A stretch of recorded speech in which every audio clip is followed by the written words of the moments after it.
ঘণ্টার পর ঘণ্টা লাইনে দাঁড়িয়েও পর্যাপ্ত জ্বালানি তেল না পাওয়ার অভিযোগ গ্রাহকদের। ফুয়েল কার্ডেও কমছে না ভোগান্তি। এই মুহূর্তে রাজধানীর পরিবাগে আছেন সহকর্মী ফরহাদুর রহমান এবং দিনাজপুর আছেন গোলাম নবী দুলাল। প্রথমে যাচ্ছি ফরহাদের কাছে।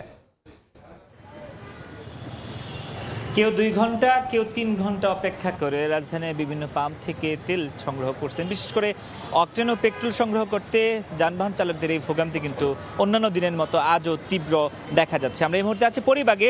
আমার সামনে যে বাইকারগুলো আছেন যারা আসলে এই মুহূর্তে অকটেন এবং পেট্রোল সংগ্রহ করছেন, তারা আমাদেরকে জানাচ্ছেন যে এই যে দীর্ঘ সময় তারা অপেক্ষা করে তারা আসলে এই যে জ্বালানি তেল সংগ্রহ করছেন, এবং তার পাশে যে সারিটি আমরা দেখতে পাচ্ছি প্রাইভেট কারের, সেই সারিটিরই একই অবস্থা। আবার এখানকার যারা চালক আছেন, বিশেষ করে এই পেট্রোল পাম্পের থেকে যারা নিচ্ছেন, তারা প্রাইভেট কারের চালকরা আমাদের বলছেন যে তারা ভোর 3টা, 4টা, 5টা থেকে অপেক্ষা করছেন এবং অবশেষে এসে পাম্পের যে তেল সরবরাহ করার যে মেশিন তার কাছে এসে পৌঁছেছেন।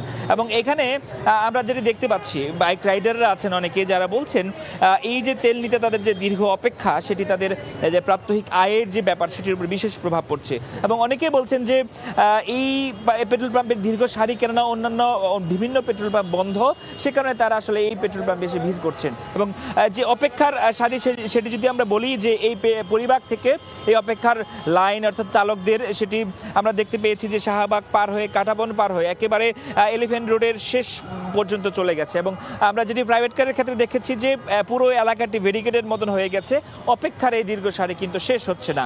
এবং এই যে জায়গাটিকে আছে, অর্থাৎ এই যে ইন্টারকন্টিনেন্টাল মোড়, তার আশেপাশে এই গাড়ির যে তীব্র চাপ, সে কারণে আমরা দেখতে পাচ্ছি যে কিছুটা যানজটেরও তৈরি হয়েছে।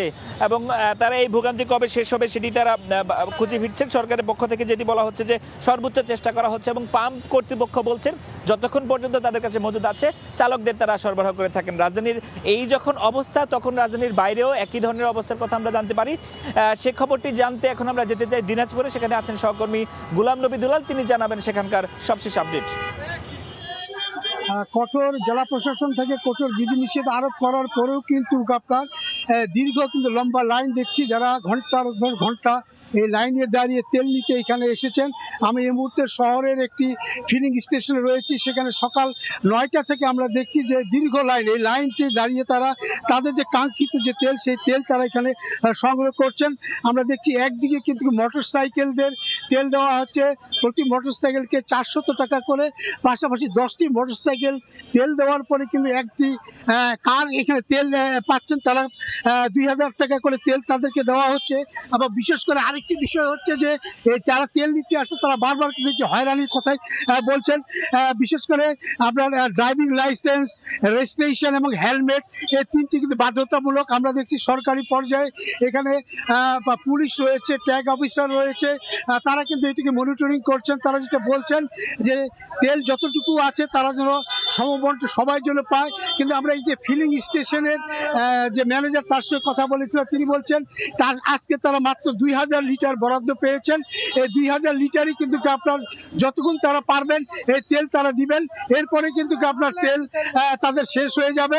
এবং আমরা আরেকটি বিষয় যেটা বলছি, যেসব ফিলিং স্টেশনে তেল দেওয়া হচ্ছে সেই সব ফিলিং স্টেশন কিন্তু এই দীর্ঘ লাইন, এই লাইনে দাঁড়িয়ে তাদের তেল নিতে হচ্ছে। অনেকেই কিন্তু আপনার বিশেষ করে আমরা দেখছি যে আগে পিছিয়ে যারা আগে তেল নেবেন, এবং আমরা অনেকে দেখছি যে আপনার শৃঙ্খলা ভঙ্গ করে প্রভাব খাটিয়ে তেল নিতে আসলেই অনেকের সঙ্গে দেখছি আমরা যে হাতাহাতি পর্যন্ত আমরা এখানে লক্ষ্য করছি। এবং মোটর সাইকেল থেকে যারা দূর দূরান্ত থেকে এসছেন তারা বলছেন যে আমরা সুষ্ঠু মতো তেল নিতে চাই। এবং আজকের এই যে লম্বা যে লাইন, এই লাইনে হয়তো সবাই তেল পাবে না। 2000 লিটার তেল শেষ হয়ে গেলে নতুনভাবে তাদেরকে আবার আগামীকালের জন্য অপেক্ষা করতে হবে। তো আমার কাছ থেকে এই জ্বালানি তেলের সর্বশেষ এই ছিল। জ্বালানি তেল সংগ্রহ করতে আসা গ্রাহকদের ভোগান্তির সবশেষ খবরাখবর জানাচ্ছিলেন সহকর্মীরা।